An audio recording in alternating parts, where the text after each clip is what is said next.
Toda, for your very kind words. It's particularly appreciated when it comes from a very close friend, as you said, for 40 years, and therefore maybe should be discounted because it comes from a very close friend. I also want to express my appreciation. Where's Charles sitting? Charles Small, for his initiative in setting up ISGAP, which I'm proud to be associated with, and of course to both the Miller Center and ISGAP for co-sponsoring this evening. I must say that, as I look around, I told Chaim that I actually see some faces from the last time that I was here. Or that's just may be that I don't remember well, but I do think I see some faces, and it gives me a certain sense of familiarity. And also, when you mentioned, Chaim, about the website, I think I have to make full disclosure, and that is, I don't know what's on my website. And the reason being, because I happen to be technically illiterate. I'm one of the few who still has not yet entered the computer age, and so I don't really know how the internet works, videos and the like, which reminds me of a true story that my son, who's now 27, came to me when he was not yet 3 years of age, and somehow he had a prescient sense that I didn't know how these things work. And he looked up at me with that rather whimsical smile that he had, a mischievous smile, I would say, and he said to me, "Daddy, can you help me fix the video?" And I said, "Well, Yoni, I don't know how to fix the video." And he looked at me with that grin of his, "I know, Daddy. All I'm asking you to do is to pick me up because I can't reach it." Whereupon, later that day, my daughter came to me and said, "Daddy, you know what Yoni told me?" And I said, "No." He said, "Gila, Daddy may be a nice man, but he's not very smart." Not very smart. So that's the riposte to the very nice introduction that I got. And while I'm on it, I won't tell any more stories, but you spawned another one from my son with the 92% issue. That was the first election in which I ran. It's gone down since with each election. But in that first one, and I was nominated, as it happened then by acclamation, I won't go into that. But at the nomination meeting, my son, as I said, now 26, then 12, was very disturbed that I was running for parliament. We had a very, very close relationship, and he anticipated that the relationship would be disturbed by my being away from home and the like. So he's walking around very forlorn and visibly upset, and a journalist sees him and says to him, "What do you think of your father running for parliament?" And he answered as follows. The context is the late 90s, which becomes relevant, you'll see more. He answers as follows, which was front page in the newspaper the next day. He said, "I think my dad's crazy. He's a law professor, he's a human rights lawyer. That I can understand. What does he want to go to parliament for? Nothing ever happens there. They don't do anything. If anything, some of them become corrupt, and there's a Monica Lewinsky waiting for him around the corner." Yeah. So 6 weeks later, as I'm telling this story, but I at the risk of sounding self-serving, but Chaim's already said it, I did get elected with 92% of the vote. So there's a journalist calls up my son. He said, "What do you think of your dad now? He got 92% of the vote." And my son answered as follows, again, front page in the newspaper the next day. He said, "Donald Duck running in this riding for the Liberals would have got 92% of the vote. If my dad lost, that would have been a story." So you see that I have a humbling presence and in my midst, and that's why when I remarked about, I thought I saw some familiar faces. If you noticed me hesitant for a moment, is because the same son feels that I'm less and less recognizing people whom I should know. And then he made his last very compelling riposte to me when he said, "Dad, if you get Alzheimer's, we'll never know. There'll be no difference."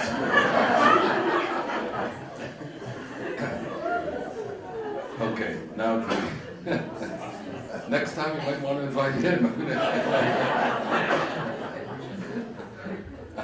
He really is a very funny kid. I'm pleased to really be here to participate in what I take to be the common cause which brings us together. And that is the struggle against hate, against anti-Semitism, against atrocity, against injustice, and always, always against indifference. As it happens, I recently participated in the largest ever interparliamentary delegation that went to Auschwitz, the death camp Auschwitz, on the occasion of International Holocaust Remembrance Day on January 27th, which this year also marked the 69th anniversary of the liberation of this most brutal extermination camp of the 20th century. It was, for me and for those who were with me, it was a large delegation from Israel. We had over 60 parliamentarians from Israel, a large delegation of Polish parliamentarians, and it was for all of us, and I think in particular the Israeli component, a rather moving, I would say, memorable, but very, very painful visit, bearing witness really to horrors too terrible to be believed, but not too terrible to have happened. And I recall, this is my second visit to Auschwitz. The first time I was there was in 1962. I was then a law student, and Canada used to have these summer fellowship programs to different countries every year. That summer it was Poland. We were there for 3 months. One day was at Auschwitz, and the thing that I remembered always from that trip is you would never know from the tour guide, the person who took us around, that any Jews were killed in Auschwitz. You heard about Poles and Russians, no reference to Jews. This time when I went into the first barracks, it stated clearly that from 1942 to 1944, 1.3 million people were murdered here at Auschwitz. 1.1 million of them were Jews, reminding us of Elie Wiesel's dictum, as he put it, that the Holocaust was a war against the Jews, in which not all victims were Jews, but all Jews were targeted victims. At the end of the day, after we had been in Auschwitz and Birkenau, all the parliamentarians gathered for a discussion in Krakow. And one of the things that came up in that discussion was that we should reaffirm a declaration called the Never Again Declaration that was drawn up during the time of Ahmadinejad's presidency because of the state-sanctioned incitement to hate and genocide in Iran at the time. I mentioned to them that it would be hard to reaffirm it because it related only to Ahmadinejad, and Ahmadinejad was no longer president. And so someone said to me, why don't you draw up a Never Again manifesto for parliamentarians, not limiting it to Iran, but the lessons from being here today. And so I've done that, and I'm going to unveil it for the first time this evening. I only unveiled it first with my caucus this week in Parliament, actually yesterday. And I'm only going to excerpt from those parts of it which have a particular reference to our subject matter this evening. And I'll do that as we move to a close in the last part of my remarks. As it happens, we're meeting also on the eve of the resumption, yet another round of talks between the P5+1, the 6 world powers, and Iran with regard to their joint agreement, joint plan of action, purportedly in order to counter the Iranian nuclear threat. But if one looks just at the statements of this week alone, I'm talking about in the last 3 days, as they are about to resume talks, it is clear that the P5+1, let us say represented by the United States, and Iran have an entirely different understanding of the same agreement that they both signed on to. And so, Secretary of State Kerry stated that there is no question that the agreement prohibits any right to enrichment for Iran. In fact, he says this is prohibited under the Nuclear Non-Proliferation Treaty and the like. Yet, at the beginning of this week, Iranian leaders said, and repeated it again, that they have an inalienable right to enrichment, and invoked the supreme leader Khamenei that they will never surrender this right to enrichment, and that that's a red line, as they put it. Actually borrowing, interestingly enough, the metaphor of Netanyahu now being used by the Iranian leadership. And so it went. The U.S. said that Iran would have to dismantle its centrifuges that drive the enrichment. And Iran said not only would they not do that, but they in fact had a new set of centrifuges that were 15 times more powerful. The United States said that the agreement called for the dismantling of the nuclear infrastructure. And Iran, of course, said the agreement doesn't call for any. I can go on. I've been able to identify 10 major points of disagreement with respect to an agreement they allegedly both have come to. And so when one looks at the situation now with regard to Iran and the nuclear situation to begin with, and then I'll move to the more particular subject matter this evening, I would reiterate what has been my basic thesis for some time in these matters, which has not changed because Rouhani is now president instead of Ahmadinejad. The rhetoric has changed. The incendiary and inflammatory presentations are not as they were.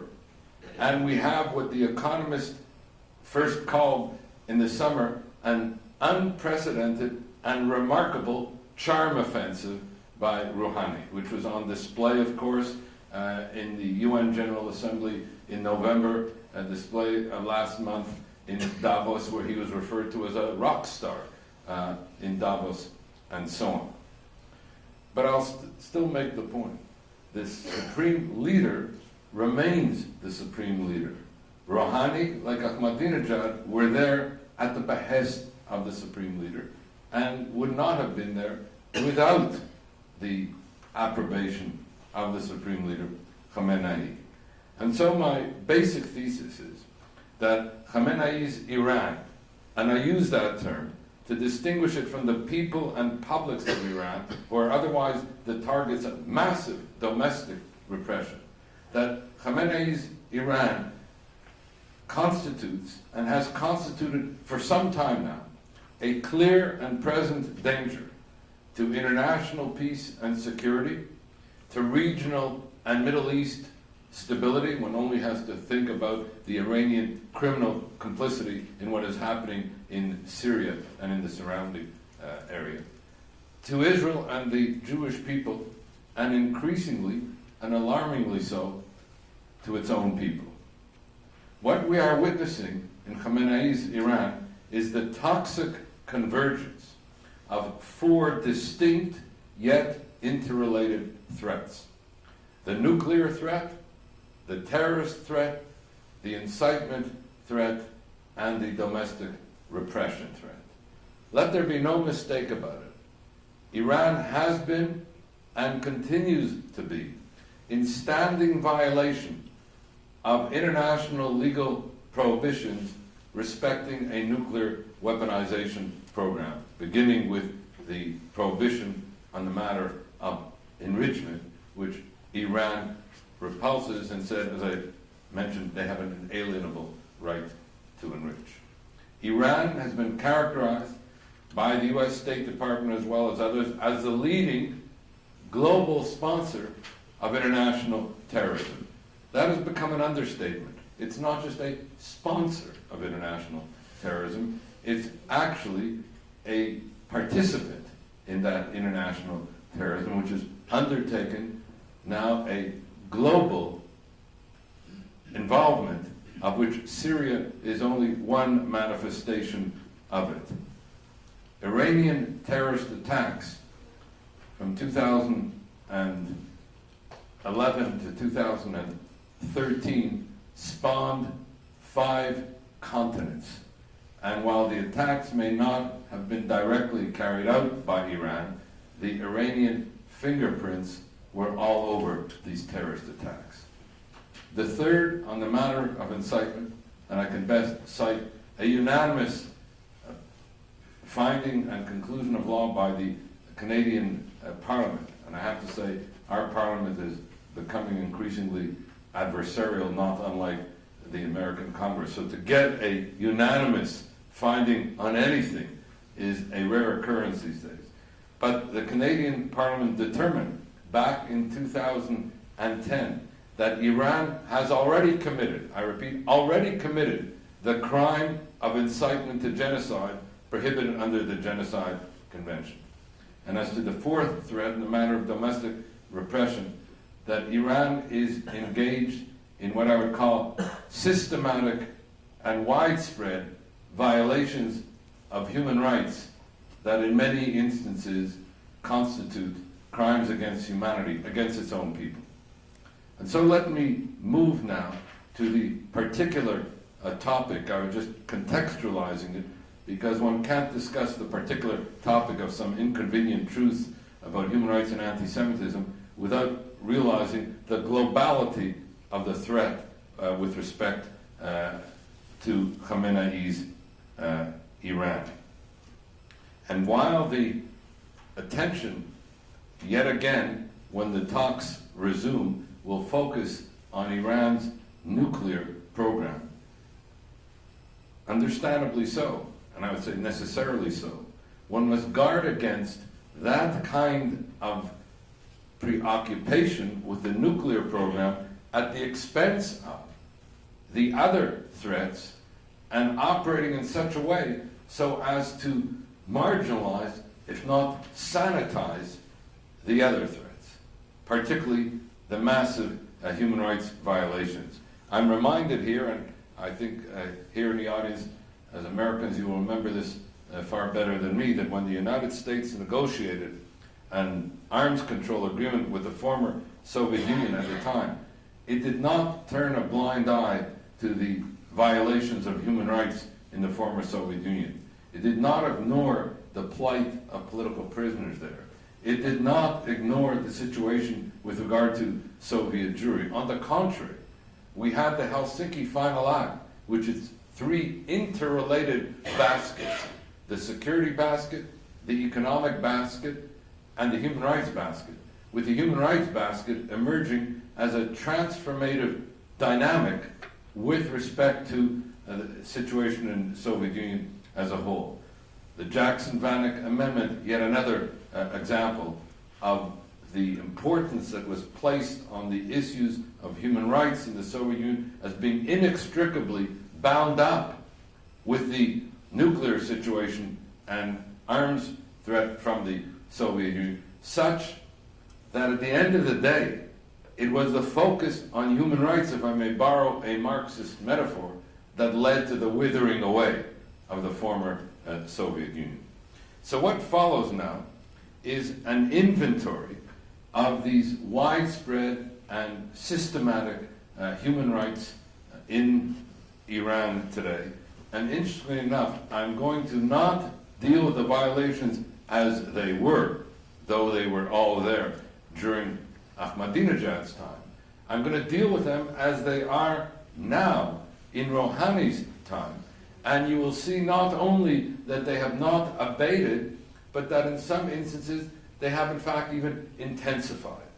Leading back to what I originally said, that if you want to understand the Iranian leadership and its theocratic character, then you have to begin with the supreme leader, Khamenei, and from that everything else follows. Let me begin with the question of executions.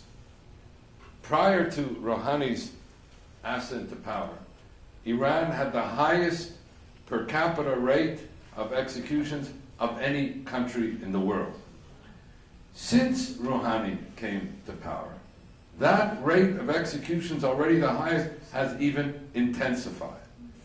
When Rouhani was at the United Nations General Assembly in November, then described widely as the Rouhani charm offensive at the time, 30 Iranians were executed in that week alone.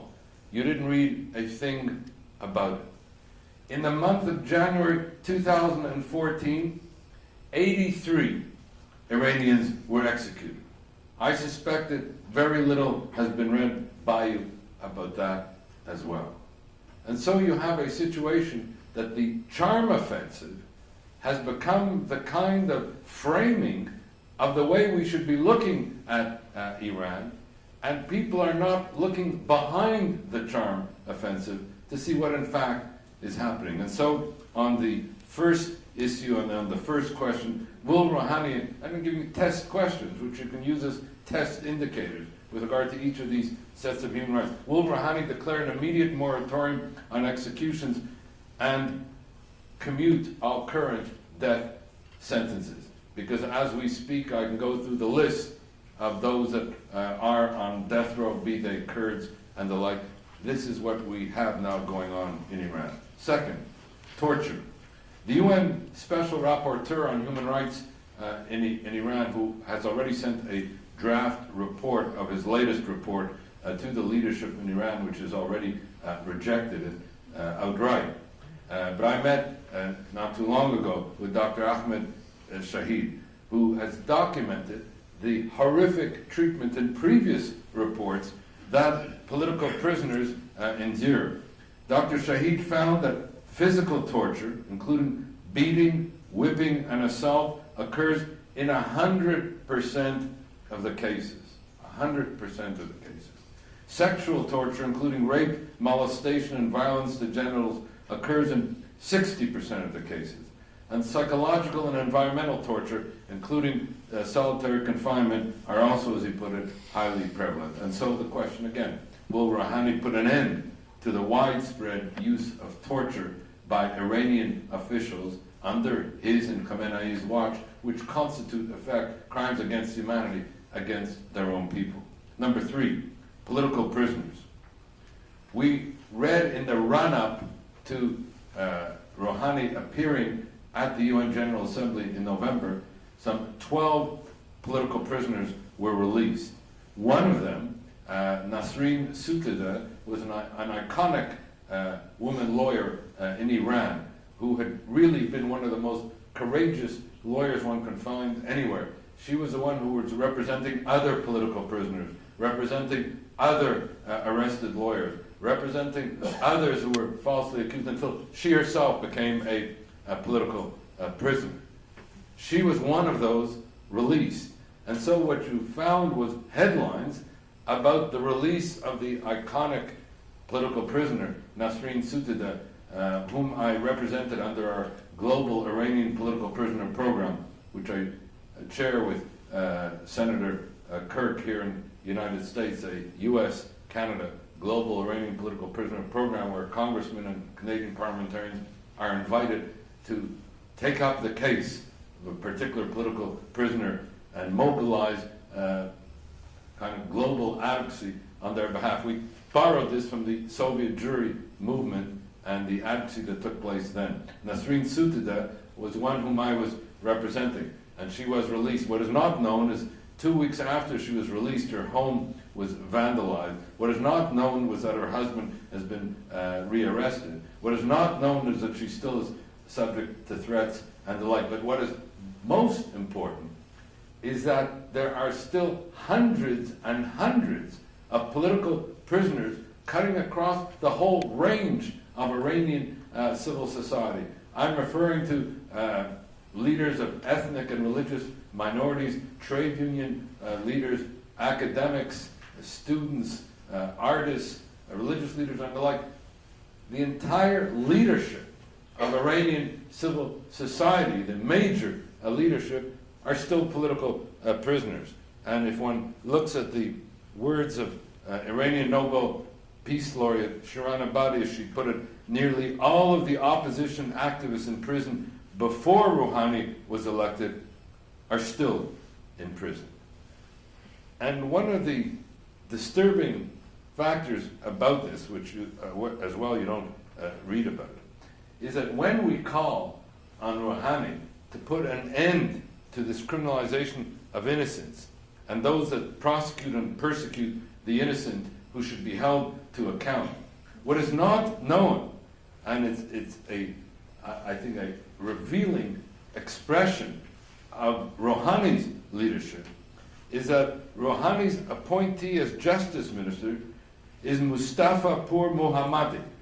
Mustafa Pur Mohammadi is not a household name for you, but it is to the Iranians themselves, the families of political prisoners, the families of those who've been murdered. And I was in Paris in October when a memorial meeting was held by the families of those murdered, including the fact that Pur Mohammadi is responsible for the murder of 5,000 Iranian dissidents in 1988 during the Reign of Terror at the time, which resulted in the Canadian Parliament becoming the first and as yet the only parliament in the world to have declared September 1st Iranian Political Prisoner Day to express our horror, really, at this mass murder and to call Mohammadi to be brought to account. And so the question then becomes, what will Rouhani do about the political prisoners? Will he release them as he undertook to do, and will he stop detaining new ones? Brings me to the fourth, and I'll start to move more quickly, the fourth major violation, and that is the prosecution and persecution of the Baha'i. As we meet, all the Baha'i leadership is in prison. The Baha'i constitutes the largest religious minority in Iran, some 300,000. But the leadership in Iran, prior to Rouhani, but continuing with Rouhani, and at the behest of Khamenei, effectively wages war against the Baha'i. They're routinely imprisoned for practicing their faith. I mentioned about the leadership being imprisoned. The 7 major Iranian leaders were all sentenced, as now they're in their 60 years, to 20 years in prison, which at their advanced age amounts to a virtual death sentence. And despite Rouhani's sort of rhetorical overtures for greater tolerance for religious minority, the Iranian Supreme Leader Khamenei issued a fatwa some 4 months ago, calling on Iranians to avoid any interactions with members of the Baha'i faith, whom he described as, quote, a deviant and misleading sect, as a result of which the Baha'is are systematically targeted, assaulted, etc. I could spend the whole evening just on the plight of the Baha'i alone. It leads me to the fifth indicator, and that's the persecution of other religious and ethnic minorities. In a word, the Iranian state also incites hatred and violence against other minorities, violating their political, social, religious, cultural, linguistic, and educational rights. Amongst these abuses, minority schools and houses of worship have been closed or destroyed, and members of minority groups, not talking now about the Baha'i, such as the Kurds, the Awazi Arabs, Christians, and Baloch, are imprisoned on such spurious charges as, quote, spreading corruption on earth, and right now there are some 40 Kurdish prisoners alone who've been sentenced to death for a quote-unquote national security crime such as muharaba, enmity against God. The Iranian-American pastor Saeed Abedini, whom Obama finally, belatedly, brought up recently, and who was sentenced on trumped-up charges to 8 years in jail, has been transferred to an even more dangerous prison where he faces life-threatening conditions. And so, will Rouhani end the oppression of the Baha'i? Will he end the oppression of other minorities? Let me continue and move more quickly. Persecution of women. What you have here is widespread and systematic discrimination, a persistent and pervasive assault on women in Iran. You have persecution of lesbian and gay people. Iranian law not only criminalizes same-sex relations, but allows the courts wide discretion in sentencing them, including not only corporal punishment, but in fact capital punishment, a death sentence. The persecution of journalists and the assault on free speech. As I mentioned, Iran has the highest per capita rate of executions of any country in the world. It has one of the highest rates of imprisonment of journalists of any country in the world, a fundamental assault on fundamental freedoms of expression, assembly, association, and the like.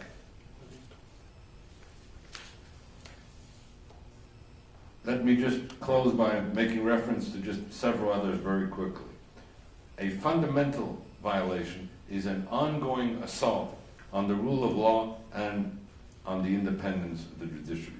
Simply put, there is no independent judiciary in Iran, and the entire legal system is designed to enable and enforce the regime's massive repression of human rights.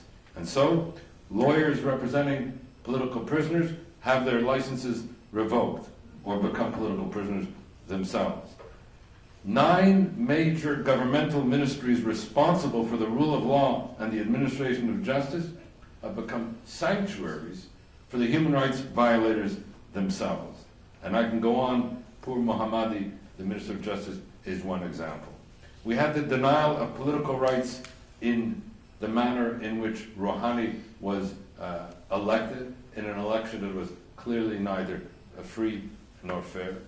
And there is, as Dr. Shahid put it, a reigning culture of impunity in Iran.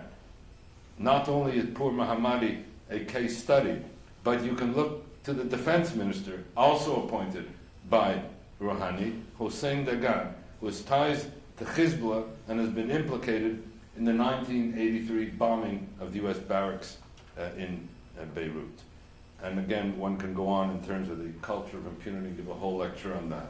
Let me now move, and with this I'll move to a close, to the whole issue of incitement to hate and to genocide in Iran.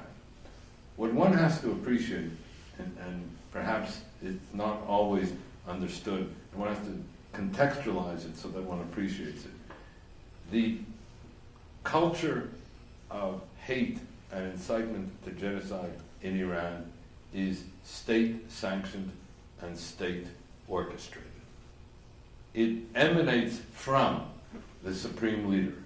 When you had Ahmadinejad with his incendiary and inflammatory rhetoric, one didn't always appreciate that he would end up quoting the supreme leader Khamenei with respect to the incendiary incitement to hate and genocide that he was engaged in. A second thing is, it takes place in a non-democracy, takes place in a theocratic dictatorship. So the American notion of more speech to combat the hate speech simply doesn't exist and doesn't apply. And it is not only hate speech, it's state-sanctioned incitement to hate and genocide. Let me just give you some examples to this state-sanctioned incitement to hate and genocide, because what we have had is a critical mass of that culture of hate that cuts across all parts of the Iranian leadership.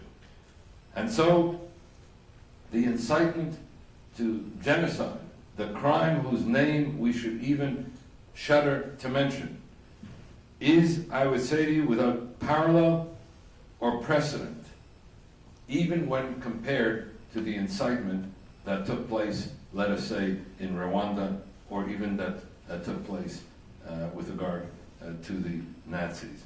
And that is why the Canadian All-Parliamentary Committee stated that Iran had already committed the crime of incitement to genocide, prohibited under the Genocide Convention. It goes through 4 stages. That's how it has been, and that is now how it is. The first stage is what is called the stage of the delegitimization, delegitimizing the state of Israel, but also delegitimizing the Jewish people, capped by the statement by Khamenei at the beginning of the 21st century, on January 2000, I think it was January 4th, 2000, when he said, there's only one solution to the Middle East problem, namely the annihilation and destruction of the Jewish state. Interestingly enough, he did use the words Jewish state. Normally it's a Zionist entity. But I guess for emphasis, in this instance, the words used were Jewish state. Relating to what I said, the delegitimization, and that is an understatement of both the state and the people. And then one of many statements of Khamenei that I can quote, referring to this delegitimization underpinned by anti-Semitic tropes. Listen to the following. What are you? A forged government and a false nation. They gathered, the Jews, wicked people from all over the world and made something called the Israeli nation. Is that a nation? All the malevolent and evil Jews have gathered there. Those Jews who went to Israel were malevolent, evil, greedy thieves and murderers. This is not Ahmadinejad speaking. This is the supreme leader, Khamenei. Second, precursor to genocide. From delegitimization to dehumanization. Here, what you have is the dehumanization of Israelis and Jews through the use of epidemiological metaphors reminiscent of the dehumanization of the Tutsis during the genocide in Rwanda, and even that which took place with regard to the Nazis. So just as the Jews were labeled as vermin by the Nazis, or the Tutsis were labeled as cockroaches by the Hutus, so too have Israelis and Jews been dehumanized and labeled in Iran, and for each of the things that I'm saying, I have the footnote of authority and wrote an article about it. But listen to some of these epidemiological metaphors. A filthy germ, a savage beast, a cancerous tumor, a stain of disgrace on the garment of the world of Islam, a stinking corpse, a cancerous bacterium stuck in a cesspool created by itself and its supporters, like cattle but more misguided, a rotten dry tree, an unclean regime. I can go on. You get the picture here of this notion of dehumanization. And then comes the third. We move from delegitimization to dehumanization to demonization. And here dehumanization coupled with demonization accomplishes the dual purpose of making the would-be victim, the Jew, appear not only to be less than human, if not subhuman, but also to appear more threatening, thereby providing, in the classic sense, the warrant for genocide. So you get rid of this subhuman, who at the same time is threatening, and you have a combination here of the dehumanization, read the subhuman, and the demonization, read the satanic qualities, and the warrant for genocide in that regard. There are other quotes which I'm just going to not excerpt from, but I'll just end up this point by showing how the Supreme Leader combined these two images of Jews conspiring against the world and of Jews waging covert war on a people, and elaborating to the audience what he saw as the Jewish satanic design. His words, not mine. And I quote, "The occupation of Palestine by the Jews is part of a satanic design by the world domineering powers to weaken the solidarity of the Islamic world and to sow the seeds of disunity amongst us." And so it was that this took us into what I've just told you was all before 2012. The critical mass, unparalleled in its intensity and in its volume, occurred in the year 2012. I'll just excerpt from some of them. The genocidal incitement included in August 2012 alone. President Ahmadinejad's call to, quote, remove the Zionist black stain from the human society, adding that the very existence of Israel is an insult to humankind and an affront to all world nations, and requiring the wiping out of this scarlet letter from the forehead of humanity. You know, if you go through, as we did in Auschwitz, the barracks, you will find a remarkable symmetry with respect to screenings there of statements made by Hitler and Goebbels and others, referring also, you know, to the Jew in a satanic way and saying that mankind, and being the enemy of humanity, and that mankind can only be redeemed with the death of the Jew. Incredible parallelism. I mention this because all the statements in the barracks came from first Mein Kampf in 1924, but from the 30s. 35, the world then could have awakened, did not awaken. In August, Ahmadinejad as well, and in a speech to ambassadors of Islamic countries, with the support of Khamenei, declared that anyone who loves freedom and justice must strive for the annihilation of the Zionist regime in order to pave the way for world justice and freedom. Similar incendiary statements proceeded, though they were attributed to Ahmadinejad, but they came from the supreme leader Ayatollah Khamenei, yet again, speaking of Israel as a cancerous tumor that must be annihilated. August 2012. Moreover, these cruel and incendiary statements emanating from both Ahmadinejad and Khamenei, and from Ahmadinejad with the authority of Khamenei, have been commingled and conflated with ugly anti-Semitic hate, including classical anti-Semitic tropes blaming the Jews for the poisoning of the wells these past 400 years, adding that the Zionists have been inflicting very heavy damage and suffering on the whole of humanity for over 2,000 years, especially over the last 4 centuries. Indeed, this state-sanctioned culture of hate and incitement to genocide has been persistent, pervasive, and dangerously pernicious. The 21st century, as I said, began with Khamenei calling for the annihilation of the Jewish state. It was followed during this decade by the parading in the streets of Tehran of a Shiab 3 missile draped in the emblem, "Wipe Israel off the map." It has continued with the use of these epidemiological metaphors referring to Jews, as I mentioned, as filthy bacteria and the like. Just this past week, the Speaker of the Iranian parliament referred to Israel as a cancerous tumor. When Ahmadinejad said it, you heard about it. When the Speaker of the parliament says it, you don't hear about it.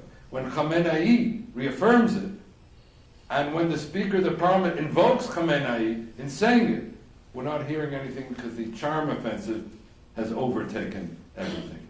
And so the question then becomes, I have here a whole series of statements of what has happened just in 2013 alone from every leadership component in Iranian society, whether it be the Iranian Revolutionary Guard Force, I can go on.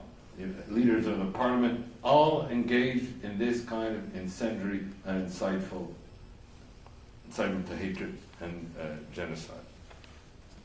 I recall here Jose Maria Aznar, a former Prime Minister of Spain, who wrote a year ago, said that he recalled meeting Khamenei during his time in office in October 2000.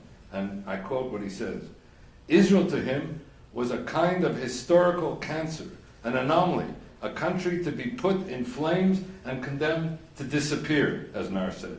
Khamenei said very clearly that Iran must eliminate Israel and wipe it off the map.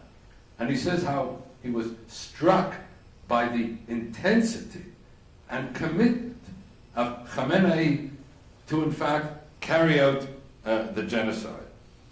More recently, on November 20th, 2013, Khamenei told an assembly of some 50,000 Basij militiamen that Israel was ready to fall. Quote, "The Zionist regime is a regime whose pillars are extremely shaky and doomed to collapse. The Israelis," he said, "should not be called humans." And most recently, Israel, again, Khamenei, Israel is a sinister, unclean, rabid dog of the region. In Islam, dogs are traditionally seen as impure. Adding the modifier rabid leaves only one interpretation about what the fate of this dog people should be. And so the question becomes, with this I close, what then can we do and what must be done? it seems to me that the whole approach to Iran that is focusing, understandably, as I said, and necessarily so, on the nuclear issue, is allowing the massive human rights violations, the massive state-sanctioned incitement to hate and genocide, the ugly anti-Semitic tropes, not only to pass without comment, but in fact to sanitize them in the marginalization and ignoring of them. And so here, and for sake of time, just an itemization of what an action plan must be with regard to Iran. One, we must expose, unmask, and hold Iran accountable for the critical mass of violations of human rights and international law, which includes the acceleration of the nuclear weaponization program in continuing standing defiance of international law as we meet. The crime, as I said, of state-sanctioned incitement to genocide in violation of the Genocide Convention. The globalization of terrorist criminality targeting innocents, as I mentioned, across 5 continents, and the massive domestic repression. I find it astonishing that not one state party to the Genocide Convention, where it is clear that Iran has already committed the crime of incitement to genocide under the Genocide Convention, has yet to undertake any action, even such a modest initiative as referring the matter to the UN Security Council for deliberation and account. Not one state party has undertaken even that modest initiative, let alone other juridical remedies which remain available under the Genocide Convention. 2, one must sound the alarm and shine the spotlight on the systematic and widespread assaults by the Iranian theocratic dictatorship on the human rights of the Iranian people, which, as I said, are constituted crimes against humanity. We need to enlarge and advance the Iranian global political prisoner advocacy project so other countries, besides the United States and Canada, globalize the advocacy movement on behalf of political prisoners, as it was done with regard to Soviet Jewry. 4, one needs to combat the Iranian Islamic Republic's not only pervasive criminality, but impunity, along the examples that I gave. As I said, Canada is the only country to have called Iran to account and recognized their criminality with Iranian Political Prisoner Day.